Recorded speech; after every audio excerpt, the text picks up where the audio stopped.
Imagine an ancient city, vibrant and bustling with life. Its economy thrives on trade, agriculture, and craftsmanship. The rulers of this city are faced with a monumental task: ensuring stability, prosperity, and fairness for all its citizens. They gather in the Grand Council chamber, debating how to strike the right balance between growth, price stability, employment, and equality. Fast forward to today, and the challenge remains the same. Only now we call these goals macroeconomic objectives. The first objective is economic growth, the cornerstone of progress. Think of growth as the fuel that powers the engine of an economy. It means producing more goods and services over time, creating jobs, raising incomes, and improving living standards. Imagine a small fishing village where people rely on manual nets. One year, an entrepreneur invents a motorized fishing boat, increasing the catch tenfold. The village prospers, its market expands, and everyone benefits. This is growth at its finest: innovation and productivity lifting an entire community. But growth comes with its own set of challenges. Imagine the same village experiencing overfishing due to the increased capacity. Resources become scarce, and the once thriving economy begins to falter. This reminds us that growth must be sustainable, balancing progress with the preservation of resources for future generations. Next, consider the goal of price stability. Imagine a market square where merchants sell essential goods: grain, vegetables, and cloth. Suddenly, prices double overnight. Panic spreads as families realize their coins no longer buy enough food. This is inflation, and it erodes purchasing power, disproportionately affecting the poor. Now, imagine the opposite scenario: a sudden drop in prices, known as deflation. Merchants hesitate to sell, fearing losses, and economic activity grinds to a halt. Striking a balance between inflation and deflation is critical to maintaining trust in an economy. Governments and central banks play a key role here. By adjusting interest rates or controlling the money supply, they aim to keep inflation within a target range, often around 2%. It's a delicate balancing act, like walking a tightrope. Too much intervention stifles growth, but too little risks instability. The third objective is full employment. Imagine a city with bustling streets where everyone who wants to work has a job. The community thrives, with homes being built, schools operating, and markets flourishing.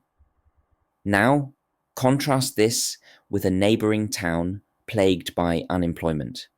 Factories have shut down, workers line up for aid, and the mood is somber. High unemployment doesn't just waste potential, it erodes confidence, increases inequality, and strains public resources. But achieving full employment isn't as simple as creating jobs. Economies need the right jobs.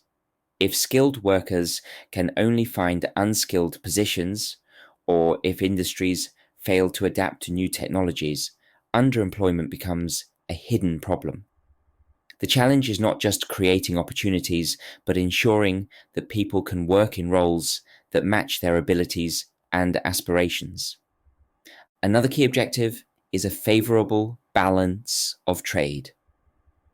Picture a port city where ships sail in, loaded with goods from across the seas, and sail out, carrying the city's finest exports.